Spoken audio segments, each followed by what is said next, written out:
Talk about kind of the regular season and how frustrating it was. Obviously, John Wall missed a lot of time, but they also lost a lot of games to teams that were at the bottom of the league.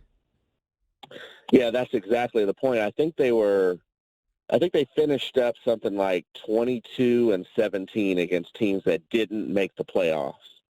And you'd like to be 5-6 games better than that. So, and a lot of those games that they lost were games in which either John Wall was playing or the team was in just an advantageous position. They had been playing well, or it looked like they could get on a streak. And it's just those little things that kill you. I mean, this team, 41 games, been something like a 47 or 48 win team, and totally avoided this situation in which you're playing Toronto, the number one seed. And that ultimately, I think it's those, it almost feels like death by paper cuts. It's just those small, stupid things that they did throughout the season winds up killing them in the end. Do you think there was something there with the chemistry? Oh, there definitely was something there. I think it's two-pronged when you talk about chemistry. Chemistry doesn't always mean they hate each other. They do have difficult times talking to each other honestly when things go bad, which is exactly the opposite of what you want to happen when you talk about being a team that has chemistry. And then I think another thing that contributes to their lack of chemistry or certain issues with chemistry is how they're built.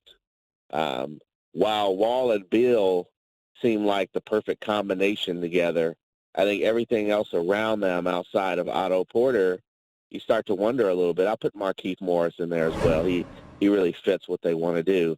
But, having two traditional centers that you play and that you pay almost $30 million on a team that should be a running team, you really need a center who can run and jump and catch lobs and block shots.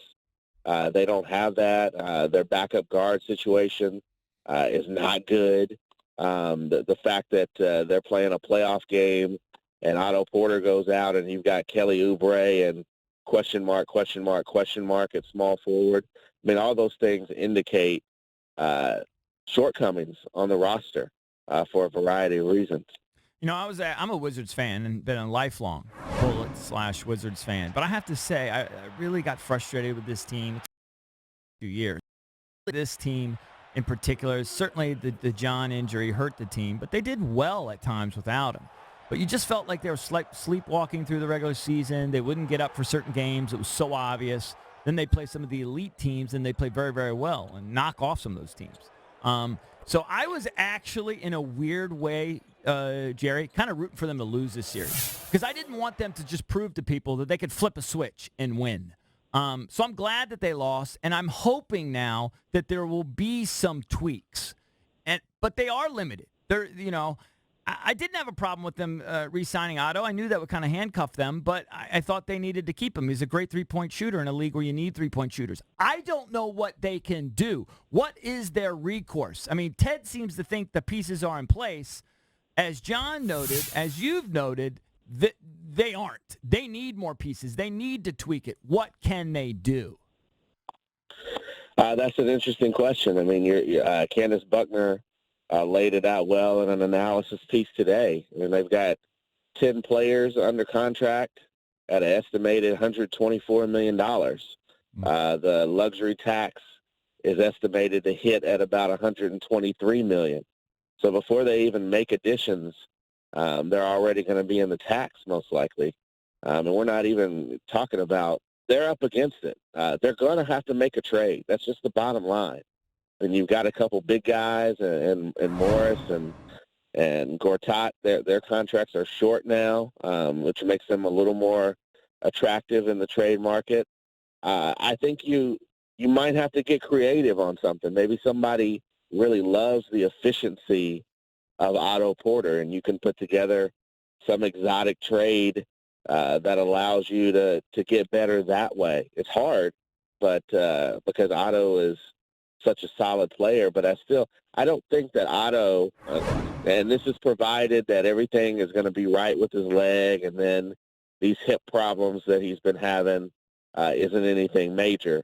Provided that his body is okay, I still think there is tremendous value in him around the league, just the way that other coaches talk about him. So maybe there's a way you can get something more out of that $26-27 million. I don't think this is a time in which you want to trade John Wall or Bradley Beal. People get frustrated and they just want to kind of start over. That's not the solution. This is a 3 all-star league. If you talk about a team that has championship aspirations, there's only a few out there that are able to do it without 3 all-stars. It's either 3 all-stars or it's 2 all-stars with an incredible supporting cast, kind of like the Houston Rockets have. And the Wizards got to find a way to get closer to that standard.